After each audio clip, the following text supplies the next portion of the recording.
l'école, sinon je pense que ton pauvre petit Robert, il va se retrouver zigouillé.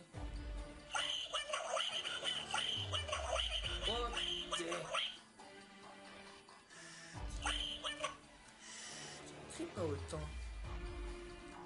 Allez, tu sais ce qu'il te reste à faire.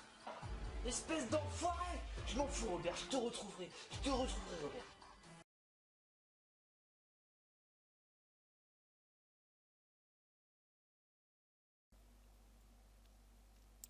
Cher morceau de papier totalement insignifiant, je n'avais personne à qui me confier, donc je me suis dit pourquoi pas écrire sur un papier. Cela fait assez longtemps que Robert est parti, du moins qu'il s'est fait kidnapper par cette brute.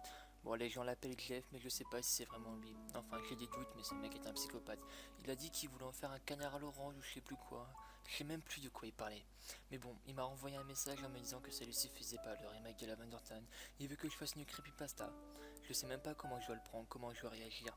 Mais ce canard me manque, je voulais le revoir, encore son jus de poulet qui m'achetait tout le temps, je sais même pas dans quel troc il allait chercher.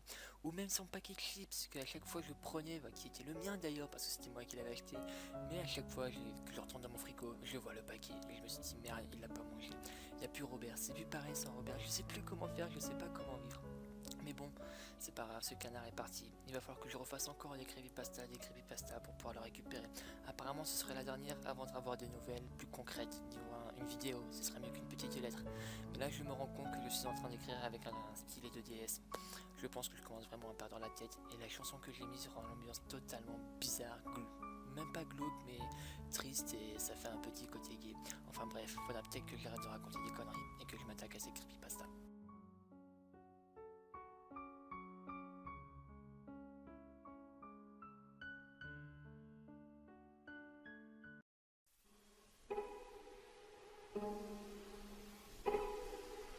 Come, little children, I'll take me away into a land of enchantment.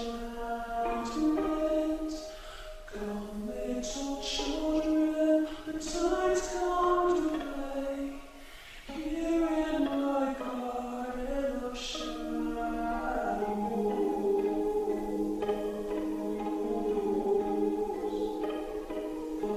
Sweet children are shooing away through all the pain and the sorrows.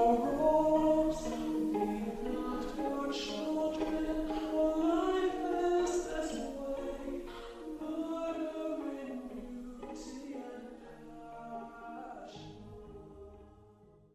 C'était un beau jour d'été. Mon fils, de 5 ans, James, jouait dehors derrière notre maison de banlieue. James a toujours été un garçon très calme. Il n'a jamais eu beaucoup d'amis, mais il avait une grande imagination. J'étais dans la cuisine, en train de nourrir notre chien Fido, quand j'ai cru entendre James parler à quelqu'un derrière la maison. Je ne savais pas à qui il pouvait parler. Serait-il fait finalement un ami? Être une mère célibataire est une chose difficile pour moi, surtout de garder un œil sur mon fils. Ainsi, je me rendis dehors pour le voir. Quand je me rendis dans l'arrière-cour, je fus un peu confuse. James était la seule personne à être là.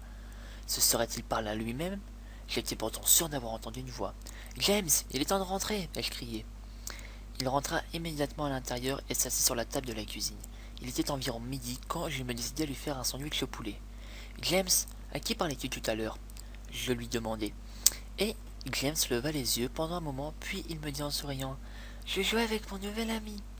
Je lui servis un peu de lait et continuai à le questionner comme toute bonne mère le ferait. « Ton nouvel ami a-t-il un nom? Pourquoi ne lui as-tu pas demandé de manger avec nous ?» James me regarda un moment avant de me répondre et me dit « Son nom c'est Jack, Lothing Jack ou Jack Kiri, ça dépend, c'est comme il le veut. » Je fus un peu étonné de ce qu'il m'avait dit. « Oh, c'est plutôt étrange comme nom, mais à quoi ressemble-t-il » Donc je lui redemandai un peu confuse. Et il me répondit « C'est un clown, il a les cheveux longs, un grand tourbillon et un nez pointu.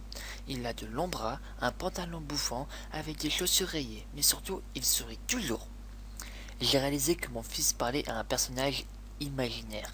Je suppose que c'est normal que les enfants de son âge aient des amis imaginaires, surtout quand ils n'ont pas d'amis.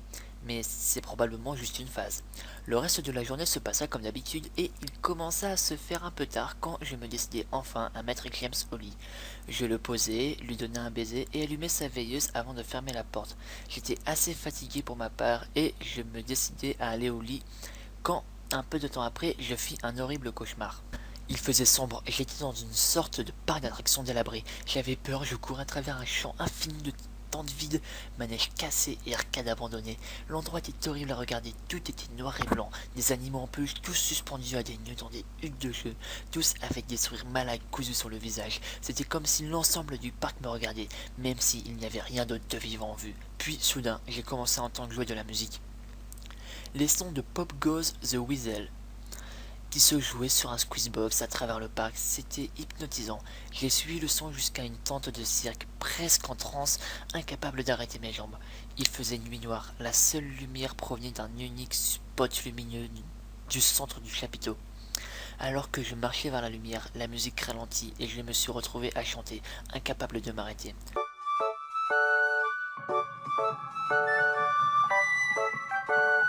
All around the cobbler's bench, the monkey chased the weasel. The monkey thought that was so much fun. Pop goes the weasel. La musique s'arrêta jusqu'à son apogée et soudain les lumières s'allumèrent. L'intensité des lumières était presque aveuglante. Tout ce que je pouvais voir, c'était une petite silhouette sombre en face de moi, puis une autre apparut, et une autre, puis une autre. Il y avait des dizaines d'entre eux et tous marchaient vers moi. Je ne pouvais bouger, mes jambes étaient gelées. Tout ce que je pouvais faire était de regarder les obsédantes silhouettes qui s'approchaient. Comme elles se rapprochaient, je pus voir que c'étaient des enfants. J'ai remarqué qu'ils étaient tous horriblement défigurés et mutilés. Certains avaient des coupures sur tout le corps, d'autres étaient gravement brûlés, et d'autres n'avaient plus de membres, même plus d'yeux. Les enfants m'ont entouré, griffant ma chair, me traînant sur le sol, me déchirant de l'intérieur. Comme les enfants me griffaient, je m'évanouis sous leur rire horrible, diabolique et monstrueux. Je me suis réveillé le lendemain matin dans une sueur froide. Après quelques respirations atlantes, j'ai regardé autour de moi et j'ai vu que quelques-unes des figurines de James positionnées en face de moi sur ma table de chevet. J'ai soupiré. James s'était probablement réveillé tôt et les avait déposées ici. J'ai ramassé les jouets et je me suis dirigé vers la chambre de James pour voir s'il était réveillé. Mais quand j'ai ouvert la porte, il dormait encore. J'ai juste haussé les épaules et placé les jouets de nouveau dans son coffre à jouets et me dirigé vers le salon pour déjeuner. Un peu plus tard, James s'est réveillé à son tour et je lui ai fait son petit déjeuner. Il était calme et semblait un peu mou, peut-être qu'il n'avait pas bien dormi lui non plus. J'ai donc décidé de lui poser des questions sur les jouets. « James, mon chéri, c'est toi qui as mis les jouets dans la chambre de maman ce matin ?» Ses yeux étaient tournés vers moi pendant un moment, puis rapidement il se retourna vers son bol de céréales. « C'est Jack qui m'a dit de faire ça, enfin c'est Jack qui a fait ça surtout, c'est pas moi, c'est Jack. » Je levai les yeux et répondis. « Eh bien, demande à Jack de laisser les jouets dans ta chambre. » James hocha la tête et termina son petit déjeuner, puis décida d'aller jouer dans l'arrière-cour. Je suis allé me détendre dans le salon, et j'ai dû m'assoupir car je me suis réveillé quelques heures plus tard. « Merde, je dois surveiller James !» Je m'étais un peu inquiété. 2 heures étaient passées, et voilà que j'ai oublié ma résolution de le surveiller. Je sortis dans la cour, mais James n'était plus là. Ça commençait à m'inquiéter, alors que je l'appelais « James, James, où es-tu » C'est alors que j'entendais un rire provenant de la cour avant. Je me suis précipité à travers la porte, à l'avant de la maison. James était assis sur le trottoir. Je poussai un soupir de soulagement et me dirigeai vers lui. « James, combien de fois je t'ai dit de rester dans la... James, qu'est-ce que tu manges ?» James me regarda, puis fouilla dans sa poche et en sortit une main pleine de bonbons durs de toutes les couleurs. Cela m'a rendu très nerveuse. « James, qui t'a donné ces bonbons ?» Il ne me répondit pas. « James, s'il te plaît, dis à maman où tu as trouvé ces bonbons. » James se baissa la tête et dit « Bah, c'est Jack, c'est le Jack qui me les a donnés. » Mon cœur se serra. Je m'agenouillai pour le regarder dans les yeux. « James, j'en ai assez de ce fichu Jack. » Ou Jack machin chose, ou Loathing Jack. Il n'existe pas. Maintenant, c'était une situation très grave et j'ai besoin de savoir qui t'a donné les bonbons. Je pouvais voir les yeux de mon fils en larmes. Mais maman, c'est Jack qui m'a donné ces bonbons. Je fermai les yeux et pris une profonde inspiration. James ne m'a jamais menti à moi. Mais ce qu'il me disait était impossible. Je lui fis cracher les bonbons et je jetai le reste. James semble être en forme. Peut-être que j'ai une réaction excessive après tout. Il aurait pu avoir les bonbons de la part de Tom et Linda d'à côté, ou de Monsieur Walker dans la rue. De toute façon, je vais devoir garder un œil sur James. Cette nuit-là, j'ai mis James au lit comme d'habitude et j'ai décidé d'aller au lito. Soudain, j'ai été réveillé par un grand bruit venant de la cuisine. Je sautai du lit et me précipitai dans les escaliers, paniqué. Quand je suis arrivé à la cuisine, je fus horrifié. Toutes les choses sur les comptoirs avaient été jetées sur le sol et notre chien Fido était dans un état près de la mort. Son ventre était ouvert et bourré de bonbons du même type que ceux que James mangeait plus tôt ce jour-là. L'état dans lequel j'étais fut rapidement brisé par un cri aigu venant de la chambre de James, suivi de gros bruits. J'ai vite attrapé un couteau dans les tiroirs et gravé les escaliers avec les vitesses que seule une mère dont l'enfant est en danger pouvait avoir. Je fonçai à travers la porte et allumai les lumières dans la foulée. Tout dans la chambre avait été renversé et jeté sur le sol. Mon pauvre fils dans son lit pleurait et tremblait de peur. Une piscine d'urine étalée sur les draps. Je pris mon enfant et courus hors de la maison. Puis j'allai du côté de la maison de Tom et Linda. Heureusement, ils étaient encore réveillés. Ils me permirent d'utiliser leur téléphone et d'appeler la police. Il n'a pas fallu longtemps pour qu'ils y arrivent et pour que je leur explique ce qu'il s'était passé. Mais, à ma grande surprise, ils me regardaient comme si j'étais folle. Ils fouillèrent la maison, mais tout ce qu'ils trouvèrent fut notre chien mort et nos 2 chambres saccagées. L'officier m'avait dit que quelqu'un était probablement entré dans ma maison et qu'ils avaient fait ça avant de fuir. Mais quand ils ont entendu l'escalier, ils auraient dû partir. Mais je savais que ce n'était pas vrai. Toutes les portes étaient verrouillées et aucune fenêtre n'était ouverte. Le lendemain, James est resté à l'intérieur. Je ne voulais pas qu'il sorte de ma vue. Je suis allé dans le garage et j'ai trouvé son vieux moniteur pour bébé. Je le lui confiai, lui demandai de crier si quelque chose arrivait dans la chambre ce soir. Enfin, j'allais être en mesure de l'entendre. Je suis allé dans la cuisine et j'ai attrapé le plus gros couteau dans les tiroirs pour le mettre sur ma table de nuit. Ami imaginaire ou pas, je n'allais pas laisser quoi que ce soit faire du mal à mon petit garçon. Le soir est venu assez rapidement. Je mis James au lit. Il avait peur, mais je lui ai promis que je n'allais pas laisser quelque chose lui arriver. Je lui donnai un baiser et allumai la veilleuse. Avant de fermer la porte, je lui ai dit tout bas: « Bonne nuit, James, je t'aime. » J'ai essayé de rester éveillé aussi longtemps que je le pouvais, mais après quelques heures, je me suis senti à la dérive. Mon bébé serait en sécurité pour la nuit et j'avais besoin de sommeil.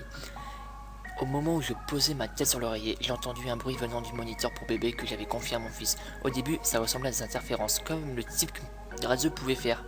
Puis, elle s'est transformée en un doux gémissement. James s'était endormi. Puis j'ai entendu le rire de mon cauchemar, ce rire horrible. J'ai jailli du lit et attrapé le couteau sous mon oreiller. Je me suis précipité dans la chambre de James, laissant la porte ouverte. J'ai essayé d'allumer l'interrupteur de la lumière, mais il ne fonctionnait plus. Je fis un pas à l'intérieur et je pus sentir un liquide épais et chaud sur mes pieds. Soudain, la veilleuse de James s'alluma et je pus voir l'horreur absolue en face de moi. Le corps de James avait été cloué sur le mur, les ongles perçant à travers les mains et les pieds. Sa poitrine était grande ouverte, ses organes pendaient au sol.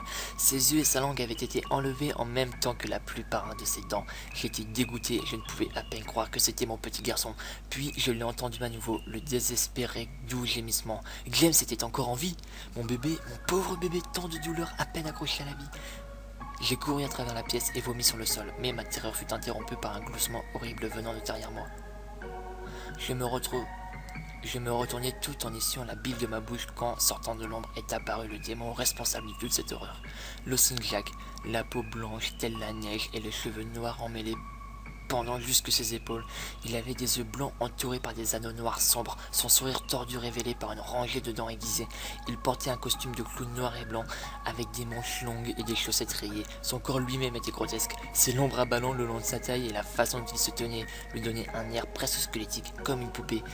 Il laissa échapper un rire écœurant, comme pour me faire savoir qu'il était satisfait de la réaction à son travail. Il se tourna ensuite lentement en face de James et se mit à rire encore plus à cette vue horrible. Cela a suffi à me secouer de ma terreur. J'ai craqué et gueulé: « Éloigne-toi de lui, salaud !» Je me suis précipité sur le monstre, le couteau au-dessus de ma tête, et je l'ai poignardé rageusement. Mais dès que le couteau l'a transpercé, il a disparu dans un nuage de fumée noire. Le couteau est passé à travers le nuage, à peine apparu, transperçant le cœur encore battant de James, éclaboussant de sang mon visage. Non, qu'est-ce que j'ai fait? Mon bébé, j'ai tué mon bébé. Je suis immédiatement tombé sur les genoux et je pouvais entendre les sirènes au loin, de plus en plus fort. Mon fils, mon doux bébé, j'ai promis de te protéger, mais je n'ai pas réussi. Je suis désolé, James, je suis tellement désolé. La police me trouve en face de mon fils, toujours brandissant le couteau couvert de sang de mon bébé. Le procès était bref, la folie. J'ai été placé en hôpital psychiatrique où j'ai été pour les 2 derniers mois. Ce n'était pas si mal ici.